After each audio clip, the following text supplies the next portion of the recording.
नमस्कार, आप देख रहे हैं न्यूज वन इंडिया। मैं हूं आपके साथ पूजा यादव। बिहार के गया एयरपोर्ट पहुंचा शहीद का पार्थिव शरीर। हंदवाड़ा आतंकी हमले में शहीद हुए थे सीआरपीएफ जवान संतोष कुमार मिश्रा। शहीद संतोष मिश्रा को दिया गया गार्ड ऑफ ऑनर। साल 2006 में ही सीआरपीएफ की 92वीं बटालियन में भर्ती हुए थे संतोष। औरंगाबाद के देवहरा गांव के रहने वाले थे शहीद संतोष मिश्रा।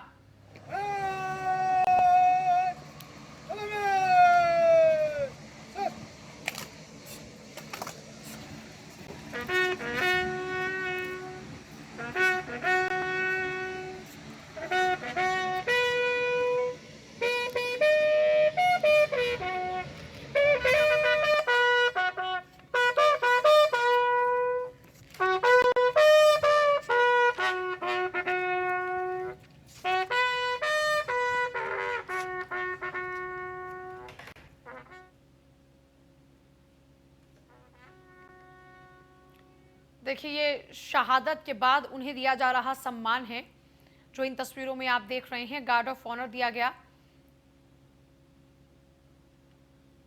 हंदवाड़ा आतंकी हमले में शहीद हुए थे सीआरपीएफ जवान संतोष कुमार।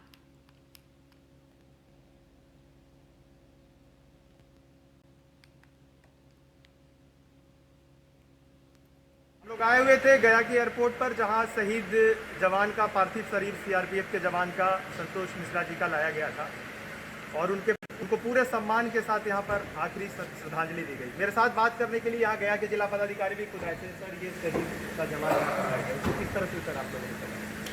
देखिए, 92 बटालियन के शहीद संतोष कुमार मिश्रा जी का पार्थिव शरीर आज गया एयरपोर्ट लाया गया और पूरे सम्मान के साथ, पुलिस सम्मान के साथ आज उनको यहाँ श्रद्धांजलि अर्पित की गई, जिसमें सीआरपीएफ के वरीय पदाधिकारी, बिहार सरकार की तरफ से मैं और एसएसपी साहब और एयरपोर्ट अथॉरिटी, सीआईएसएफ और अन्य एसएसपी के भी आज जवान थे जिन्होंने यहाँ पर श्रद्धांजलि दी।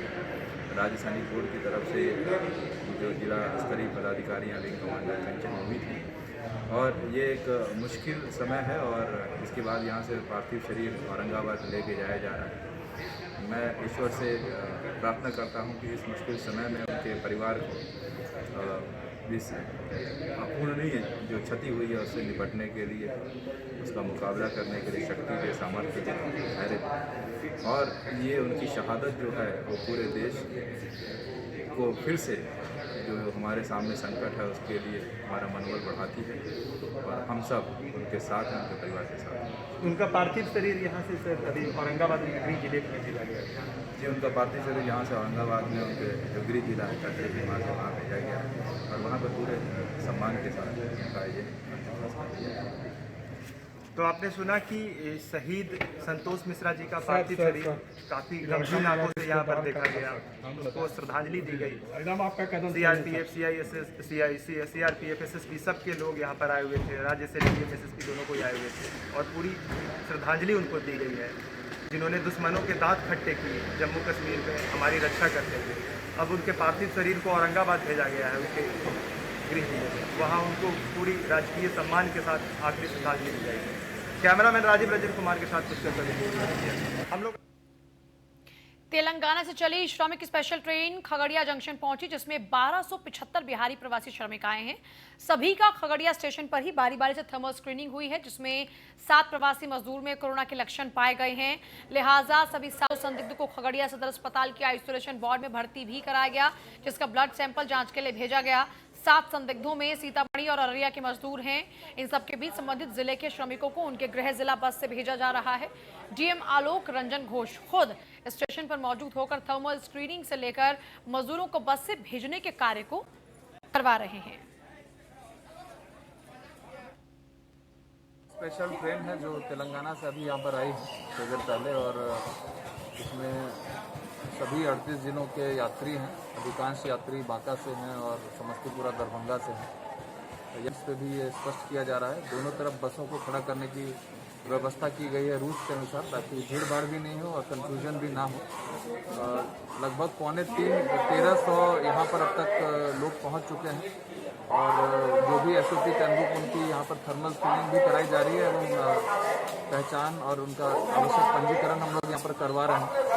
और यदि कोई सिम्टोमेटिक पाए जाते हैं तो एसओपी के अनुसार उनका सैंपलिंग कराया जाना है, उनको अभी तुरंत नहीं भेजा जाना है। अभी प्रथम चरण में जो अभी तक का आंकड़ा है उसके हिसाब से 7 लोग अब तक सिम्टोमेटिक मिल चुके हैं और उन सभी को हम लोग सैंपलिंग के लिए अभी सदर अस्पताल भेज रहे हैं। वहाँ पर वो लोग रहेंगे और सैंपलिंग के उपरांत यदि टेस्ट रिजल्ट नेगेटिव आता है तो संबंधित जिलों को उनको भेज दिया जाएगा।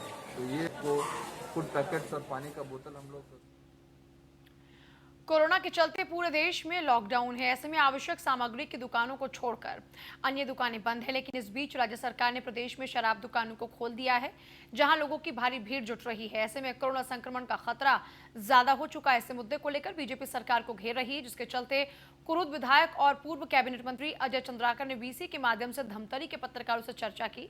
इस दौरान अजय चंद्राकर ने प्रदेश सरकार पर आरोप लगाए, कहा कि बगैर किसी तैयारी के शराब की दुकानें खोली गई।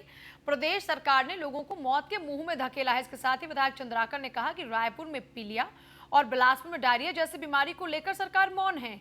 साथ ही साथ सरकार ने अपनी नैतिक जिम्मेदारी को भी खो दिया है।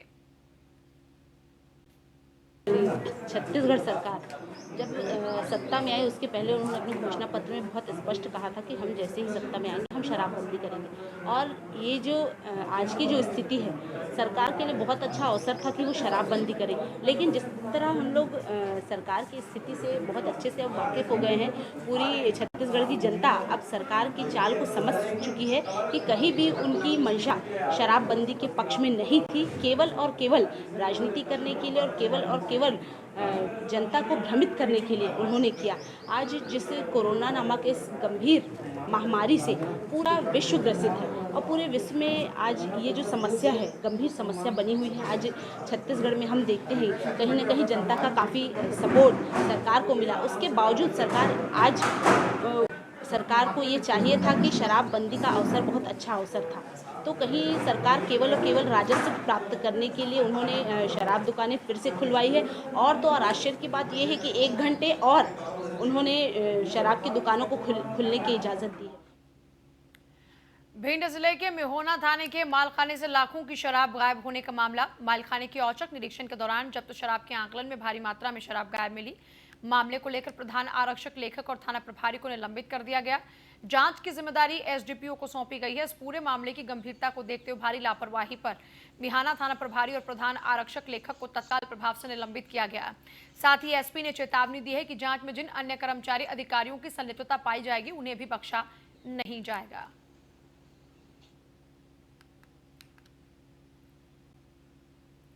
खबर भिंड से, जहां पिता पुत्र की गोली मारकर हत्या हुई। गोली मारकर मौत के घाट उतारा गया। पड़ोस में रहने वाले प्रहलाद सिंह से हुआ था विवाद। दरवाजे की जगह पर कब्जे को लेकर विवाद हुआ। दरवाजे के सामने ट्रैक्टर रखने को लेकर विवाद हुआ। आरोपी मौके से फरार। पुलिस मामले की जांच में जुटी।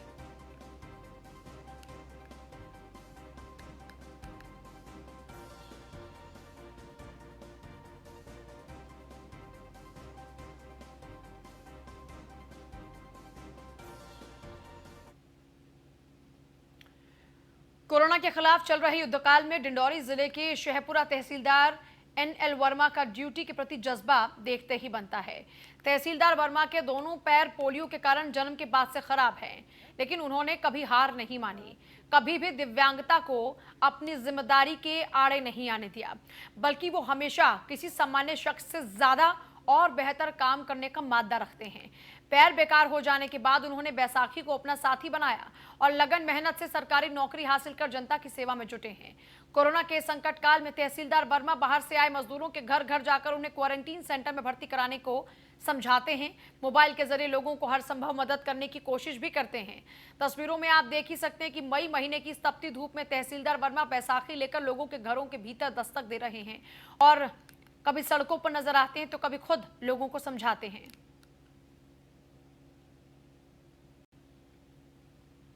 आप लोगों को जैसे पता ही है कि पूरा विश्व कोरोना वायरस के प्रकोप से पीड़ित है और उसमें हमारा देश भी इसमें प्रभावित हो और हमारे राज्य में भी जो है इसके कई जगह जैसे रेड जोन है, जैसे इंदौर हो गया, जबलपुर हो गया, भोपाल हो गया। हमारे कलेक्टर साहब के निर्देश है कि जो भी मजदूर जो है बाहर से आते हैं उनका विधिवत चेकअप कराया जाए और यदि गांव में न जानकारी में प्रशासन के चोरी से कहीं आ गए हैं तो उनका भी जांच हेतु जो है टीम बनाई गई है, जिसमें हम लोग जो है सतत निगरानी रखते हैं और जैसे ही सूचना आती है तो तत्काल फील्ड में जा कर के उन मजदूरों को जो है हॉस्पिटल ला करके उनको जांच कराने के बाद क्वारंटाइन